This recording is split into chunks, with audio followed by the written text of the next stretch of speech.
왜 사람들은 연속곡의 마음을 빼앗길까? 그리고 왜 이 드라마의 마음에 온통 빠질까? 이유가 있어요. 그렇게 하는 이유는 처음에 극을 만들 때부터 이 모든 것을 구상할 때부터 심리적인 것을 이용하기 때문입니다. 무슨 말이냐면 말도 안 되는 누명을 쓰기도 하고, 그리고 너무 착하고 아름다운 사람이 궁지에 몰려서 억울한 일을 당하는 이 아픔을 보면서 이 청중들로 하여금, 시청자들로 하여금 마음에 슬픔을 갖게 만들기도 하고 같이 그 드라마의 마음을 빼앗기게 만들어 놓기 때문에 그렇게 바뀌어져 버립니다.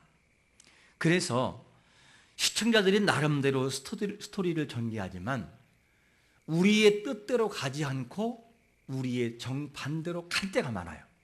그래야 시청자는 분노를 하고 시청자는 또 기뻐하기도 하니까 이렇게 해서 마지막 끝날 때까지 각본을 짜서 만들어 놓습니다. 물론 끝날 때는 원수를 갚고 끝나기도 해요. 분명히 30년 동안 헤어진 어머니를 하루면 만날 거를 몇 년 동안 끌게 만들어요? 수많은 세월 동안에 끌고 100회, 막 120회까지 끌고 와서 맨 마지막에 만나는 장면을 끝나요. 이게 뭐냐? 각본을 짤 때의 기술력이죠. 그러면 여러분, 인간의 역사는 어떠할까? 우리의 인간의 역사를 만들어가는 모든 과정도 우리 나름대로 뭔가를 구상하고 만들어요. 내 인생은 이렇게 살아가야지. 그런데 모든 것이 뜻대로 되던가요? 안 되던가요? 안 될 때가 많아요. 어떤 인생은 그대로 전개가 돼서 인생을 즐겁게 살아가는 인생도 있는가 하면 어떤 인생은 전혀 그렇게 되지 않는 아픔과 예측 불허의 인생을 살아가는 인생도 참 많이 있어요. 이게 뭐냐? 인간 사이의 모습입니다. 그러면 인간의 문제만 그럴까? 한 나라의 문제도 마찬가지예요. 한 나라의 모든 문제도 우리가 예측을 하지만 우리 예측대로 되는 것은 사실 없어요. 그러나 중요한 것은 뭐냐면 하나님이 만들어 놓으면 하나님의 각본대로 나라가 변하는 것을 믿으시기를 축원합니다. 하나님의 손에 있다는 거예요. 우리나라는 사실 일제 36년이라는 아픔의 세월을 겪은 그 나라기도 하고, 그러면서도 아픔 속에 있었지만 그 뒤에서 기도했던 눈물의 사람들이 있었어요.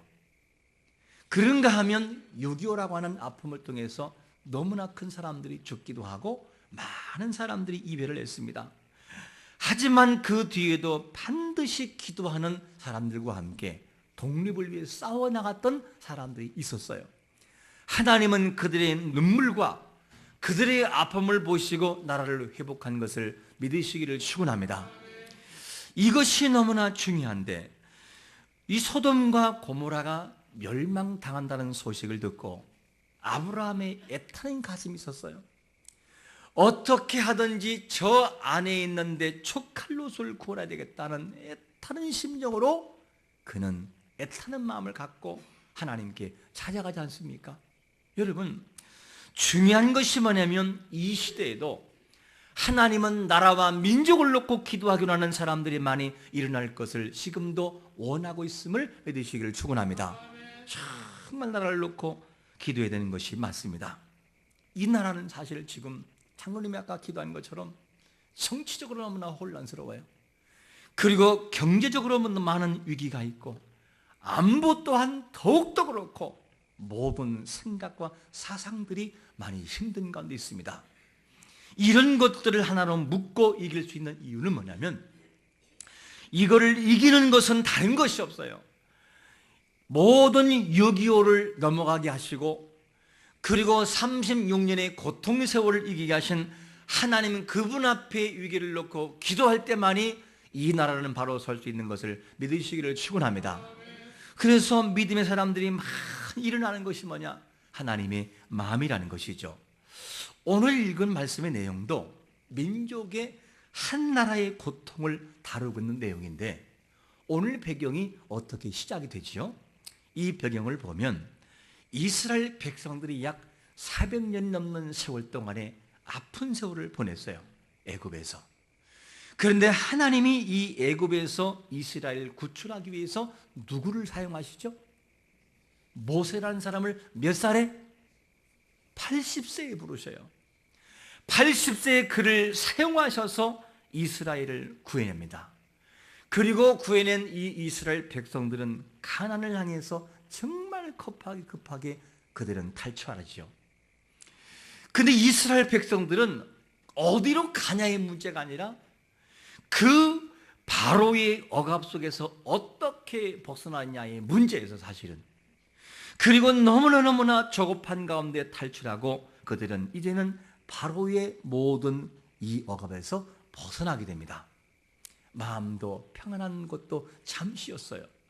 잠시 마음이 평안한 가운데 있었을 때에 바로의 마음이 뭐하기 시작하지요? 바로의 마음이 강팍하기를 시작합니다. 강팍한 바로의 마음이 어떻게 되느냐? 이제는 더 마음이 돌변하기 시작을 해요. 그리고 이 강팍한 이 바로의 마음은 돌변해서 뭐를 하기 시작하느냐? 이스라엘을 순순히 물었던 그 마음이 병거를 갖추기 시작을 하고, 그리고 또 뭐냐? 선발된 병거 600대를 함께 동반하기 시작합니다. 그리고 거기에다가 애굽의 모든 병거를 동원해서 이스라엘을 추격하기 시작을 합니다. 이스라엘은 또다시 위기를 겪을 수밖에 없는 상황으로 전개되고 말았습니다. 이런 상황이 있을 때, 이스라엘은 위기가 있었을 때 하나님께서 이 이스라엘의 위기를 어떻게 이기게 하냐면, 오늘 본문을 보면 출애굽기 14장 19절과 20절에 보니까 이렇게 말씀합니다. 이스라엘 진 앞에 가던 하나님의 사자가 그들의 뒤로 옮겨가매 구름 기둥도 앞에서 그 뒤로 옮겨 애굽 진과 이스라엘 진 사이에 이르러서니 저쪽에는 구름과 흑암이 있고 이쪽에는 밤이 밝음으로 밤새도록 저쪽이 이쪽을 뭐하게요? 가까이 못하겠다는 거예요. 여러분, 이것을 바라보면 이스라엘이 앞을 향해 가야 될 때는 여호와의 사자가 어디에서 서죠? 앞을 향해서요. 왜? 이끌어가야 되니까 뒤에는 걱정할 것이 없으니까. 근데 바로의 마음이 강팍해져서 뒤를 통해서 애굽을 향해서 진군해 올 때, 이때는 바뀌어져 버려요. 앞에 가던 이 하나님의 사자가 어디로 오죠? 뒤를 향해서 모든 것을 진을 칩니다. 그리고 난 다음에 진을 치고 어떻게 되느냐? 뒤에 있어서 구름과 그리고 흑암이 있어서 이스라엘 백성을 향해 절대로 이 애국 군대가 들어오지 못하게 만들어요. 여러분, 안개가 자욱한 날이 있습니까? 없습니까? 안개가 자욱한 날은 3m 앞이 안 보여요. 아니, 3m가 아니라 앞을 구분할 수 없어요. 그러면 두려움이 와요. 운전대 막 150km 달리던 분도 30km, 20km로 갈 수밖에 없어요. 왜? 살려면 그럴 수밖에 없어요. 그러면 여기서 여호와의 사자 하나님의 개입 속에서 구름과 함께 흑암이 있었다고 한다면 두께는 어느 정도가 있었을까? 얼마나 무서웠으면 흑암을 뚫고 이 이스라엘 향해 전진을 못했을까? 하나님이 역사하시니까 이스라엘 향해 다가오는 이 애국 군대가 꼼짝 못하는 것을 우리는 성경을 통해서 볼 수가 있습니다. 여러분, 이것을 보면 성도에게 있어서 위기를 만난 것이 문제가 아니라 위기를 통해서 위기가 다가오지만 그 위기 속에 하나님이 개입하느냐 안 개입하느냐, 이 문제가 더 중요한 것을 믿으시기를 축원합니다. 그러니까 이 나라의 모든 위기가 아무리 강력하게 다가와도 하나님이 잡고 있으면 겁날 것이 없는 것을 믿으시기를 축원합니다. 하나님이 하신다는데 누가 말할 거예요? 애굽 군대 모든 마병과 병거가 다 무장했어도 그 하나님이 진을 쳐놓은 그 흑암과 구름을 뚫고 들어올 수 없었어요. 이거를 바라본다면 모든 문제는 한 나라의 흥망성쇠는 사람의 힘과 사람의 능력이 아니라 하나님 손에 있다는 사실을 여러분 100% 믿으시기를 축원합니다. 그분이 하시는 거예요. 이걸 바라본다면 우리가 하나님을 의지할 수밖에 없다는 결론에 도달합니다. 어쩔 수 없어요. 왜? 하나님이 하시기 때문에 그분을 의지하지 않을 수가 없다는 거죠. 이렇게 하여 이제는 모든 시간이 지난 다음에 앞을 향해 이스라엘이 가야 하지만 앞에 뭐가 있어요? 홍해가 막혀 있어요. 깊고도 정말 새파란 물이 있는 이 물이 있으니까 이 모든 위기가 있을 때에 하나님은 이 위기를 또다시 이기게 하시는데 출애굽기 14장 21절에 보니까 이렇게 위기를 이기게 하십니다. 모세가 바다 위로 손을 내밀매 여호와께서 큰 동풍이 밤새도록 바닷물을 물러가게 하시니 물이 갈라져 바다가 뭐가 됐어요? 마른 땅이 있다는 거예요. 하나님이 이렇게 이기게 하십니다. 하나님이 개입하시면 사람이 할 수 없는 그것을 되게 하시고 하게 하시는 것을 여러분 믿으시기를 축원합니다. 하나님이 하시면 사실 아무것도 아니죠. 사람의 능력으로 어떻게 홍해 바다를 가르게 할 수 있어요? 성지순례 가보신 분도 알잖아요. 얼마나 물이 깊고 얼마나 맑으면 물이 새파란 색깔로 보여요. 청색으로 보여요. 물 색깔이 그렇게 보여져요. 그러면 여러분 이스라엘 백성들이 장정들이 넘어올 때 몇 명이었습니까? 60만 3,550명, 약 60만 대군이죠. 그러면 그 당시에 문화를 바라볼 때 60만만 됩니까? 그 속에 자녀가 포함되어 있고 아내가 포함되어 있어요. 그러면 우리가 60년대에 자녀를 낳을 때 보통 몇 명을 낳았죠? 몇 명 낳았어요? 자녀가 적은 숫자에 자녀 손들어봐 그러면 5명의 최고 적은 숫자였어요. 거기가 학교에서 초등학교 시절만 국민학교 시절이라는 단어가 나올 때 저희 얘는 식구는 몇 명이냐? 자녀가 7명. 어떤 사람은 9명, 어떤 사람은 12명도 있었어요. 이렇게 있는데 그러면 그 당시에 만약에 60만에서 한 가족에 거기에다가 3명이 추가되면 200만이 넘어야 안 넘어요? 훌쩍 넘어요. 5명이 된다면 300만이 훌쩍 넘고 더 나가서는 500만까지도 충분히 됩니다. 여러분 그러면 이 많은 숫자가 그 홍해를 걷는다면 넓이는 어느 정도 돼야 될까? 하나님이 하시면 그 넓이가 문제가 아니라 아무리 깊고 많은 물도 한순간에 날려버릴 수가 있다는 거죠. 이런 기사들을 바라보면서 안 믿는 사람들은 뭐라 하느냐? 아니 아무리 바람이 분다 한들 그 많은 물이 어떻게 그 시간에 다 날려버릴 수 있느냐? 햇볕도 있는 것도 아니고 어떻게가 다 그렇게 날릴 수 있느냐라고 말을 합니다. 그러나 여러분 잊지 말 것은 뭐냐면 우리 인간은 한계 상황에 부닥치는 유한한 인간이에요. 하지만 하나님은 무한하신 분이에요. 모든 환경을 초월하고 모든 것을 뛰어넘는 분이시죠. 이걸 바라볼 때 하나님이 하시면 안 될 것이 없다는 거예요. 하루살이는 얼마나 살지요? 예, 옛날에는 하루를 사는 것처럼 알았는데 일주일도 살아요. 하루살이가. 그런 하루살이도 있어요. 그런데 보통 우리는 하루살이는 하루 산다고 하죠. 하루 있다가 없어진다. 그런데 하루살이가 한 계절을 살아가는 메뚜기를 이해할 수 있을까요? 없을까요? 뭐 이해 못하는 거예요. 아니 하루 사는 인생에 하루 사는 하루살이가 6개월을 이해한다? 아니 1년을 이해한다? 어떻게 이해를 해요? 어떻게 6개월이 들어오고 1년이 들어오죠? 못 들어오는 거예요. 그러면 이 땅이라고 하는 제한적인 유한한 인생을 살아가는 인생이 영원하신 하나님을 다 이해할 수 있을까요? 없을까요? 이해를 못하는 거예요. 아니 하루살이가 메뚜기에 살아가는 전 삶을 담으려면 머리가 뽀개지고 말아요. 왜? 이해가 안 되니까. 어떻게 하루 이상을 생각할 수 있냐는 거예요. 안 되는 거죠. 마찬가지로 인생이 하나님의 능력을 다 이해하는 것은 도무지 불가능한 거죠. 일부분을 이해할 뿐입니다. 그렇기 때문에 하나님이 하시면 어떠한 홍해의 물이 있다 할지라도 다 날릴 수 있다는 거예요.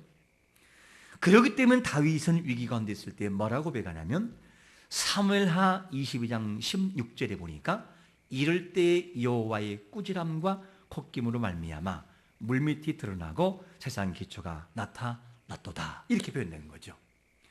하나님이 하시면 모든 것은 한순간에 사라지는 것을 믿으시기를 축원합니다. 사람이 볼 때는 홍해가 물이 너무 많지만 하나님이 볼 때는 어떤 것이냐, 여기 컵 뚜껑 위에 몇 방울의 물이 있어요. 그러면 이 물을 앞에 있는 제가 세게 불면 사라질까요? 안 사라질까요? 안 믿으세요? 아니 꼭 물을 이렇게 버가지고 이거를 날려야 여러분 이해를 하겠습니까? 아니 이거 날라가요? 안 날라가요? 날라가 안 날라가요? 날라가잖아요? 그러면 여러분 보세요. 전능하신 하나님 앞에 홍해는 어떤 것일까? 손바닥에 물도 안 되는 거예요. 한 방울의 물도 안 되는 거예요. 하나님이 바람을 날려버리면 홍해뿐입니까? 지고 날아가 버리죠. 이게 하나님의 영역이라는 거예요. 그런데 인생들은 바람 불어서 홍해에 물 날아갔냐고 너무나 모르는 소리를 하고 있는 거예요. 하나님의 능력이 함께하면 어떻게 안 될 것이 있겠냐는 말이죠. 그래서 이스라엘을 뒤쫓던 애국 군대가 이제는 어떻게 되느냐? 어디를 향해 들어오느냐? 그 바다 한가운데로 들어오기 시작합니다. 그리고 난 다음에 하나님이 일하시니까 어떤 일이 벌어지기 시작하느냐? 그 애국 군대에 벌어진 현상에 군대가 어지럽기 시작을 해요. 막 어지러워서 넘어지기 시작을 하고, 그리고 멀쩡하던 병거 바퀴가 뭐 하기 시작을 해요? 벗겨지기 시작을 하는 거예요. 그러니까 뒤집히지 않겠어요? 못 달리지 않겠어요? 그러면서 애굽 군대 스스로 입을 통하여 뭐라고 말하느냐? 이런 고백을 합니다. 우리 한번 같이 읽어볼까요? 출애굽기 14장 25절을 읽습니다. 시작. 그들의 병거 바퀴를 벗겨서 달리기 어렵게 하시니 애굽 사람이 이르되 이스라엘 앞에서 우리가 도망하자. 여호와가 그들을 위하여 싸워 애굽 사람들을 치는도다. 이게 누구의 고백이냐면 원수들의 고백이에요. 뭐라고 말하냐면 하나님이 이스라엘 위해 싸우시는 것을 바라보면서 뭐라고 하느냐? 우리가 도망하자. 누가 누구를 싸운다고요? 여호와가 누구를 위하여? 그들을 위해 싸운다. 무슨 말이죠? 여호와가 이스라엘을 위해 싸우고 있으니까 우리는 도망가지 않으면 안 된다. 그러면서 여호와가 싸우시는 현장을 그들이 입술을 통해 고백합니다. 여러분, 하나님이 하시는 일은 원수의 입술을 통하여서도 하나님의 위대하심을 높이는 것을 믿으시기를 축원합니다. 하나님이 일하시네요. 이게 하나님의 능력이죠. 이것이 바로 하나님의 위대한 능력이라는 거죠. 이것을 볼 때 다시 말씀드리지만 위기가 아니라 위기 가운데 역사하신 하나님의 능력이 개입될 때 문제는 해결된다는 거예요. 여러분, 우리의 인생의 문제, 우리 모든 개인의 문제, 나라와 민족의 문제, 하나님이 개입하시고 잡으시면 모든 것이 해결되는 걸 믿으시기를 축원합니다. 그분이 하시면 아무것도 아니라는 거예요. 이것을 믿는 믿음이 너무나 중요하죠. 무에서유를 창조하신 하나님, 홍해를 한순간에 가르신 하나님, 그분이 우리를 위해 싸우시면 안 될 것이 없다는 거예요. 그분이 하시면 되는 거죠.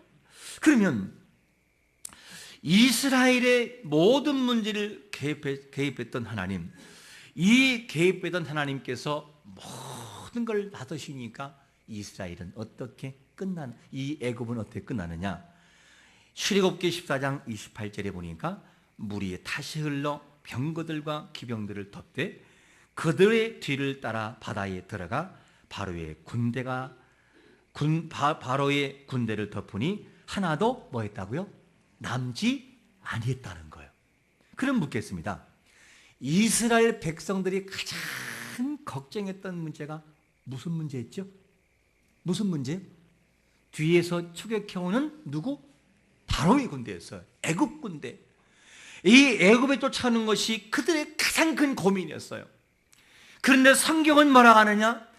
여호와가 그들을 위하여 싸우심으로 그들은 하나도 뭐했다? 남지 아니했다는 거예요. 이것이 결론입니다. 이거를 바라보면 사실은 인간의 염려는 너무나 미약한 거예요. 하나님이 하시면 모든 인간의 염려와 문제는 한순간에 해결되는 것을 100% 믿으시기를 축원합니다. 그래서 하나님이 개입하셔야 돼요. 그래서 인간은 하나님을 찾아야 됩니다. 그분의 능력이 개입될 때 모든 문제는 해결될 수 있으니까 말입니다. 이렇게 하여 원수들의 입을 통하여 하나님의 일하심을 고백하게 만들어 놓고, 그 다음에 그 원수가 바다에 침몰되는 현상을 바라보면서 이스라엘의 행동이 바뀌어집니다. 어떻게 바뀌어지냐면 출애굽기 14장 31절은 이렇게 바뀌어집니다. 이스라엘이 여호와께서 애굽 사람들에게 행하신 큰 능력을 보았으므로 백성이 여호와를 뭐예요? 경외했다는 것이고 여호와와 그 종 모세를 믿었다는 것이죠.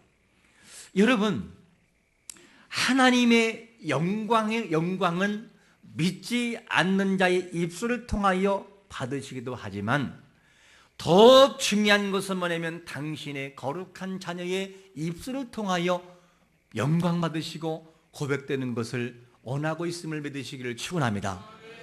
아니, 나의 아들이 아닌 다른 사람이, 이웃 사람의 모든 자녀가 저한테 아버지 하면 무슨 그게 유익이 있어요?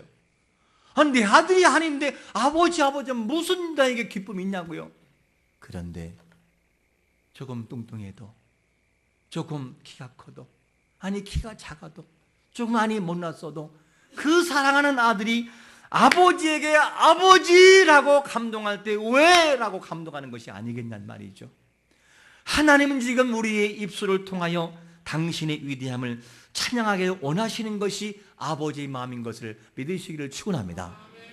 이 나라와 민족의 위기가 있을 때 하나님은 지금도 당신의 거룩한 자녀의 입술을 통하여 기도하기를 원하신다는 거예요. 그것이 하나님의 마음이라는 거죠. 에레미야가 민족을 위하여 예언을 하고 나아갈 때에 민족은 어떻게 바뀌었느냐? 하나님은 증거라고 그래요. 그런데 백성은 도무지 에레미야를 이해하지를 못해요. 어떻게?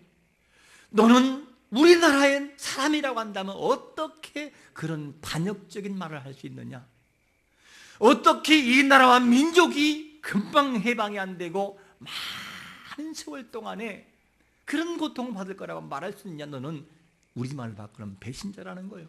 그래서 예언의 말씀을 듣지 않고 왕은 칼로 갈기갈기 말씀을 찢어버려요. 이런 고통 속에 있을 때 에레미야는 슬퍼합니다. 너무 고통스러워요. 그때 하나님이 하신 말씀이 뭔지 아십니까? 에레미야 33장 3절에서 에레미야야, 너는 내게 부르짖어라. 부르짖으면 네가 알지 못하는 모든 비밀을 내가 너에게 알게 하겠다는 거예요. 백성들이 이해하지 못하지만 그들을 이해하게 만들고, 이 나라와 민족이, 이스라엘이 그 모든 포로에서 70년이 맞춰지는 순간 돌아와 민족이 해방된다는 사실을 알려주겠다는 거예요. 여러분, 하나님 앞에 기도하는 자가 반드시 영광을 아버지 앞에 돌리는 것을 믿으시기를 축원합니다. 하나님의 모습은 바로 이런 모습이라는 거예요. 그래서 우리는 위기 앞에 기도하는 것이 그렇게 중요한 것입니다. 정말 이스라엘은 할 수 있는 것이 아무것도 없었어요. 오직 하나, 모든 정사, 모든 것을 지배하시고 통치하시고 모든 것을 지배하신 하나님을 붙들 수밖에 없었습니다. 그렇다면 우리는 이 나라의 위기 앞에 정치와 경제와 그리고 안보와 모든 위기 앞에 우리는 어떻게 됩니까? 강력한 군대를 파하시는 하나님, 바로의 군대를 한순간에 침몰시키는 하나님, 원수의 입술을 통하여서도 여호와의 높임을 찬양하게 만드는 하나님, 그분 앞에 우리가 나아가면 문제는 해결되는 것을 믿으시기를 축원합니다. 히스기야가 죽을 병이 들었을 때 뭐라고 합니까? 하나님 사자가 히스기야야 가자, 너는 이제 모든 것이 생명은 여기까지다. 가자라고 말을 할 때 그때 히스기야가 모든 걸 내려놓고 벽을 향해 기도합니다. 하나님, 내가 그동안 한 것을 봐서라도 좀 한 번만 봐달라고 그러면서 애절한 마음을 가지고 하나님께 기도합니다. 그때 그 모든 기도 속에서 하나님은 뭐라고 하느냐? 이사야 38장 5절에서 내가 내 기도를 들었고 내 무엇을? 눈물을 보았노라. 할렐루야. 하나님은 그거를 보신다는 거예요. 그러므로 하나님의 때가 돼서 데려갈 그 모든 데려감을 인생에 막을 수 있습니까? 하나님이 하신다는 데에 막을 자가 있겠습니까? 못하는 거예요. 하지만 하나님 앞에 모든 위기 앞에 기도했던 히스기야의 눈물, 그 모든 눈물을 보시는 하나님께서는 우리의 모든 위기도 넘어가게 하실 것을 믿으시기를 축원합니다. 이 나라 민족 뭐가 그렇게 위대합니까? 핵 있나요? 이 나라 특별히 한반도는 너무나 위치로 볼 때 이스라엘과 너무나 비슷한 민족이에요. 일본이란 나라가, 북한이, 중국이, 러시아가, 그리고 우리나라는 사실은 샌드위치 같아요. 그래서 사실은 우리나라는 뭐 군사적으로 보나 모든 면으로 보나 사실은 그렇게 위대할 수가 없는 나라인데, 그런데 하나님이 잡고 있으니까 여기까지 보존되고 있는 거예요. 그렇기 때문에 여러분, 우리나라는 오직 하나 은혜로 살아간 나라예요. 은혜가 없이는 한순간에 그냥 끝나버릴 나라예요. 그런데 하나님이 6.2 일제 36년의 세월 동안에 고통당했지만 하나님은 위기를 넘어가게 주었어요. 수많은 사람의 눈물의 기도가 있었고 독립군들이 있었습니다. 이 모든 사람들이 뭐냐면 믿음의 사람들의 모습이 많았습니다. 그리고 6.25 다 끝났었잖아. 이미 다 끝났는데 하나님이 그 메가더를 보내서 어쨌든 그가 그 작전을 통하여 북한을 물리시잖아요. 이 위기 속에서는요, 기도의 사람이 있었어요. 뒤에서 흘렸던 눈물과 무릎이 있었습니다. 이 모든 위기, 지금의 위기도 하나님 앞에 기도하는 사람을 통하여 이 나라의 위기를 이기게 하시는 것을 믿으시기를 축원합니다. 그러므로 믿는 자가 일어나야 되고 믿는 그리스도인들이 하나님의 거룩한 나라를 놓고 기도해야 되는 거예요. 정말 기도하셔야 되고 정말 정신 차려야 되고, 눈물로 기도하면 이스라엘의 위기를 이기게 했던 하나님께서 이 나라 민족이도 위기도 이기게 할 것을 믿고 눈물로 호소하며 애타는 심령으로 기도할 수 있는 성도가 되시기를 예수 그리스도의 이름으로 축원합니다. 아멘.